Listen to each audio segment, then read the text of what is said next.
guddaa taasise asirra ga'uusaan akka ittiin ibsu baay'ee natti ulfaata. Baay'ee haala gaarii isa kanaan dura Naqamtetti gaggeeffames hordofeera. Asitti yoo ilaalamu garuu addaaf addatti eessaaf eessatti inni asii akka caalu kun immoo jijjiirama guddaa ijoollee keessumaa ijoolleen dargaggeeyyii yookaan dargaggeettiin hubannoo aadaa isaanii xiyyeeffannoo guddaa kennuudhaaf eenyummaa isaaniif xiyyeeffannoo guddaa kennuudhaaf argamuusaa fi galata guddaan isinii galchuu barbaada maqaa Waaqaatiin. Namoonni maal jedhu seetani namni aadaa hin qabne horiidha. Namni aadaa hin qabne horiidha. Horii horsiistaa abbaa qaluun beeku, abbaa hatuun beeku, akkatti nyaatamuun beeku, bakka deemuun beeku. Namni aadaa hin qabne, namni mallattoo hin qabne, namni eenyummaa hin qabne horii irraa addan ba'u. Abbaa barbaade gurgurata, abbaa barbaadetu qabee qalata, abbaa barbaadetu hidhee manatti hagabuu qaba. Kana baruudhaan asitti argamuudha hunduma caalaa dargaggeeyyiin asirra jirtan ani baay'ee isin galateeffadha.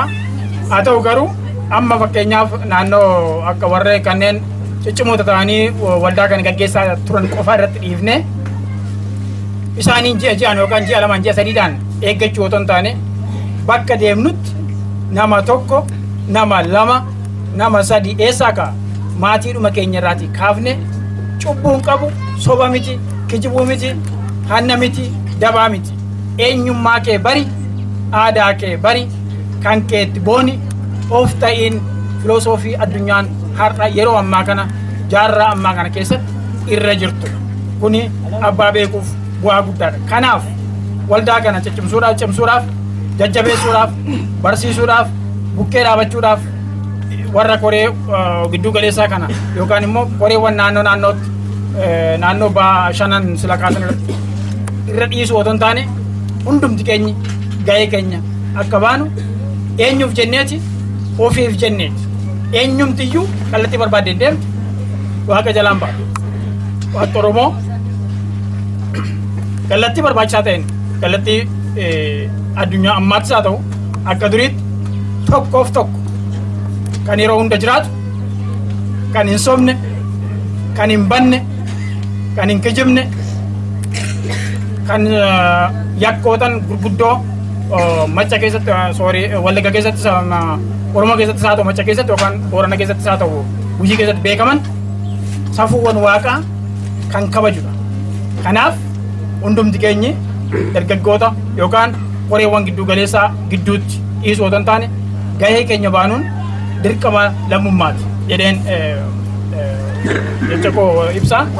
Kanarratti aansee fakkeenyaaf amma kallattii tokko tokko irratti fakkeenyaaf warri koree giddu galeessaa saatanii inni ammaa baay'ee bareedaadha. Ani baay'een itti gammadee akkasittuu hin eegne ture. Garuu yeroo barbaachisaa ta'etti nama kanaaf kaffaltii naa kaffalii durgoo naa kaffalii kan jiru hin jiru. Waldaa waaqeffannaa wajjin wal qabsiisee waldaa waaqeffannaa misooma irratti faayidaa maalii qaba? Dinagdee irratti faayidaa maalii qaba? Cubbuu ofirraa eeguu irratti faayidaa maalii qaba? Biyya fi dagachuu irratti miidhaa maalii qaba? Akkamiin biyya fi jaalatu? Akkamiin aadaa ofii kunuunsu? Akkamiin fira ofii ofitti qabu? Akkamiin balaa ofii ofirraa fageessu? Kan irratti xiyyeeffannoo kennuun xiyyeeffannoo guddaa waan ta'eedhaaf kallattii kanaan namoota hubannoo qaban, namoota muuxannoo qaban at least yeroo gabaabaa keessatti yeroo muraasni itti kenname akka affeertanii namoonni kanaaf aballii isin gaafatu hin jiru. Durgoo namni isin gaafatu hin jiru. Amma dandeettii isaan numtu namoonni hedduun Oromoon hedduu qabdi kan kallattii kanarratti muuxannoo guddaa baay'ee qaban akka addunyaa wal qabsiisanii waldaa waaqeffannaa saayinsawaa keessaa wanta akka waan faallessuun qabu.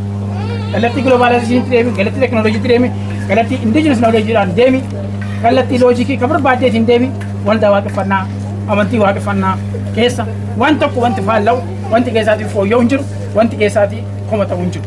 Kanaaf kallattii kana irratti of feersanii kana caalaa cimuu danda'a jedhee yaada galatooma. Baay'ee isaan galateeffannaa egaa isaanirraa dhageenye isaan barsiisaa afaanitti Wallaggaa ayyaanni dhaloota isaanii gargaaruu isaan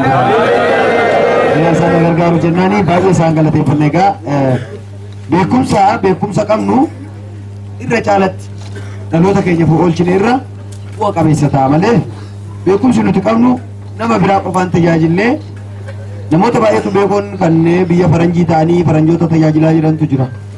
Akkuma Afrikaatittu akka Oromootittis akkasuma akka biyyattii tana Itoophiyaa jedhamtu sanaatti akkasuma. Kanaaf beekumsa qabdooti wallaalii waan fedhes ta'ii ogummaa qabdu waggaa lammii kan ta'e gaariidha. Asii isaaniif kan kennaa saniin booda immoo gara dargaggootiin dabra.